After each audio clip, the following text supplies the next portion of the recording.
श्रम मंत्रालय भारत सरकार के तरफ से ये आधिकारिक सूचना आ रही है कि पीएफ, जिसको हम कहते हैं आम बोलचाल की भाषा में, जिसका पूरा नाम ईपीएफओ है, तो उसके 12 भ्रष्ट पदाधिकारियों को सरकार ने यानी विभाग ने सेवा से निकाल दिया। यानी 12 भ्रष्ट पदाधिकारियों को निकाल दिया गया। कई अन्य जो पदाधिकारी हैं उनको निलंबित किया गया है और उनके ऊपर जांच सीबीआई, ईडी के तरफ से चल रहा है। आपको बताएं कि भारत सरकार के श्रम मंत्रालय में 2 विभाग होते हैं। ईएसआई, एक मेडिकल देखने वाला कर्मचारियों को स्वास्थ्य संबंधी, जिसको ईएसआईसी कहते हैं, कहीं ईएसआई कहते हैं, और दूसरा ये पीएफ, और नए में तीसरा भी जुटा है जो प्रशिक्षण देने का है, और उसका भी चेयरमैन श्रम मंत्री ही हो गए हैं।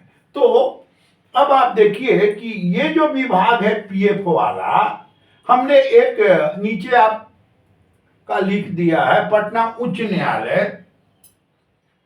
ये वकील हैं पटना हाई कोर्ट के देव प्रसाद सिंह जी। इन्होंने एक केस किया था कि जो कंपनी पैसा देती है अपने कर्मचारियों के एवज में, जो कंपनी पैसा देती है अपने कर्मचारियों के एवज में, उस पैसे, वो पैसा पीएफ कार्यालय में जमा हो जाता है और उसके बाद उसको कर्मचारी के अकाउंट में जमा होना चाहिए। तो पदाधिकारियों ने या ये पीएफ के पदाधिकारियों ने उस पैसे को अपने अकाउंट में जमा कर लिया। तो पटना उच्च न्यायालय में आप अधिवक्ता हैं ही, साथ ही साथ आप सिक्योरिटी गार्ड का सेवा भी देते हैं और इंडस्ट्रीज एसोसिएशन बिहार के आप उपाध्यक्ष भी हैं। तो हमसे उनसे बात हुई, उन्होंने ये समस्या रखा। हमने कहा कि आप कोर्ट में, उच्च न्यायालय में स्वयं वकील है, इसको लेके जाइए कोर्ट, हाई कोर्ट ही जाइए।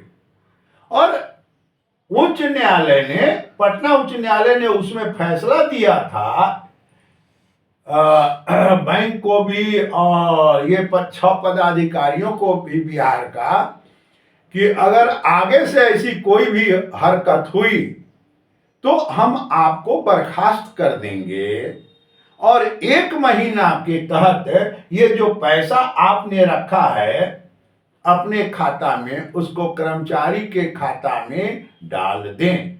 तो